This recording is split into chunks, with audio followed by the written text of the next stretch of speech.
Did you know that the average person's attention span is just 8 seconds? That's shorter than a goldfish. With so much information bombarding us every day, it's no wonder that people struggle to remember what they hear. This is where storytelling comes in. Great speakers know that simple, relatable stories can capture attention and stick in people's minds. In fact, 65% of people say they remember stories much better than facts or statistics. So, if you want to be a memorable speaker, you need to master the art of storytelling. In this video, we'll explore how the most impactful speakers use stories to connect with their audience. You'll learn why simplicity is key, how relatability makes your message stronger, and the power of vulnerability in your storytelling. Plus, we'll uncover the secrets of pacing and timing that make every story pop. Get ready to discover how to turn your speeches into powerful narratives that inspire and engage. Whether you're speaking to a small group or a large crowd, these strategies will help you become a speaker that people remember. So, let's dive in and unlock the magic of storytelling. Chapter 1: The Power of Simplicity. Why less is more. Let's face it, complicated ideas get lost in translation. One of the biggest mistakes speakers make is thinking they need to sound sophisticated to be memorable.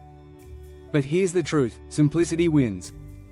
Research shows that people can only hold on to about 4 pieces of information at a time. That's why simpler stories stick. In fact, a study by Princeton found that speakers who use simple language are seen as more credible. Think about that. Your audience doesn't care about your jargon or industry buzzwords, they just want something they can understand. One of the best examples is Steve Jobs. He was known for breaking down complex tech ideas into clear, simple messages. His speeches were memorable because he made things easy. The key to being an effective speaker isn't dazzling people with complexity. It's helping them connect. One technique is to focus on a single idea per story. This prevents mental overload and gives your audience a chance to fully grasp your message. Chip Heath and Dan Heath, authors of Made to Stick, argue that simplicity is a core factor in making ideas memorable. They say, it's not about dumbing things down, but about prioritizing what's important. So, how can you make your message simple? Start by cutting out unnecessary details. Find the core of your story, the one thing you want people to walk away with. And don't be afraid of repetition. Repeating key points helps people remember them better. It's not boring, it's strategic. In the end, simplicity isn't about being basic, it's about being effective. Chapter 2: Relatability is your secret weapon. Have you ever listened to a speaker and thought, wow, they just get me? That's relatability at work. When your audience sees themselves in your stories, they're instantly hooked. This is because people naturally connect with things that feel familiar. According to a study from the University of Minnesota, people are more likely to trust and remember information that relates to their own experiences. Think about the last TED Talk that left a mark on you. It probably wasn't filled with fancy statistics or theories. It was most likely someone sharing a personal story that hit close to home. Relatability is a powerful tool in a speaker's toolbox. It makes your story feel real. A great way to be relatable is by talking about everyday experiences, things your audience has likely gone through too. Brené Brown, a renowned speaker and researcher, often uses this strategy. She shares stories of her own struggles with vulnerability and shame, which immediately makes her audiences feel connected. In her book Daring Greatly, she writes, "Vulnerability is the birthplace of connection and the path to the feeling of worthiness." If it doesn't feel vulnerable, the sharing is probably not effective. But how do you know if your story will resonate? A simple rule is to focus on universal themes, emotions like fear, joy, frustration, or love. These are things we've all felt. For example, instead of talking about your specific job, talk about challenges everyone faces, like trying to balance work and life. This shifts your story from being yours to ours. When you relate to your audience, they feel seen. And that's when your message becomes more than just words. It becomes an experience they won't forget.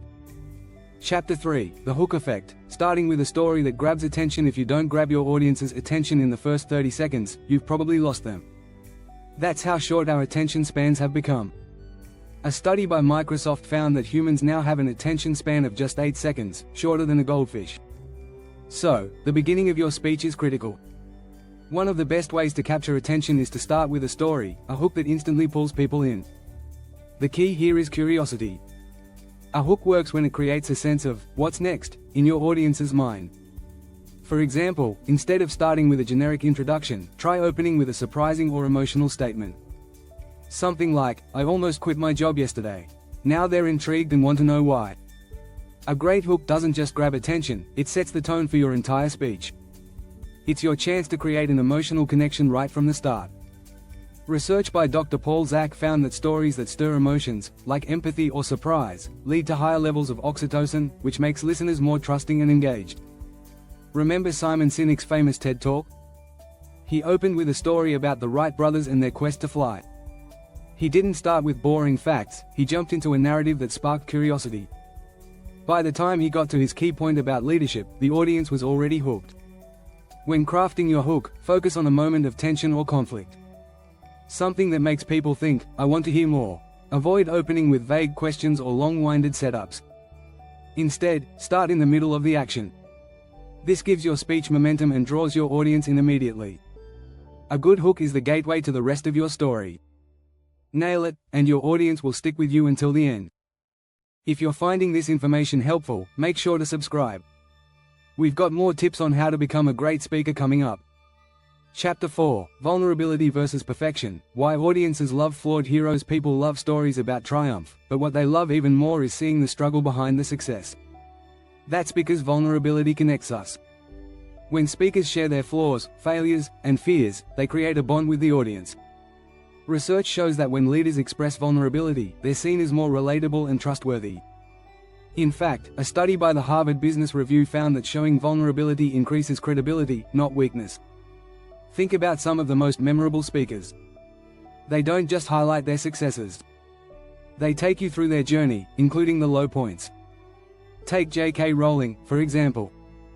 In her famous Harvard commencement speech, she spoke about her failures before Harry Potter. She didn't try to sound perfect. She said, "Failure meant a stripping away of the inessential." That line stuck with people because it felt real and honest.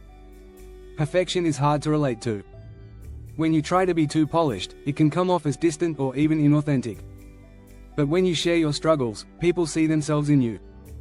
Dr. Brené Brown talks about this extensively in her book Daring Greatly. She writes, "Vulnerability is not winning or losing, it's having the courage to show up and be seen when we have no control over the outcome. That's what draws people in, authenticity." So, how can you use vulnerability in your stories? Start by being honest about a challenge you've faced. Let the audience in on your fears, your mistakes, or your doubts. Don't just gloss over them, let them be part of your story's message. Vulnerability doesn't mean dumping every detail, but it does mean showing a human side. This makes your story, and you, memorable.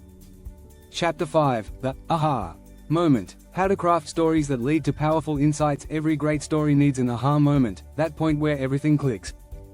It's the moment when your audience understands the deeper meaning of what you're saying. And it's not just entertaining, it's transformational. Studies by cognitive psychologists show that people are more likely to remember a message when it leads to a sudden insight. This is called the aha effect, and it's a powerful tool for speakers. But how do you create these moments? First, you need to build suspense. Lead your audience through the story with enough tension and questions that they stay engaged. Then, just when they least expect it, deliver the insight that ties everything together.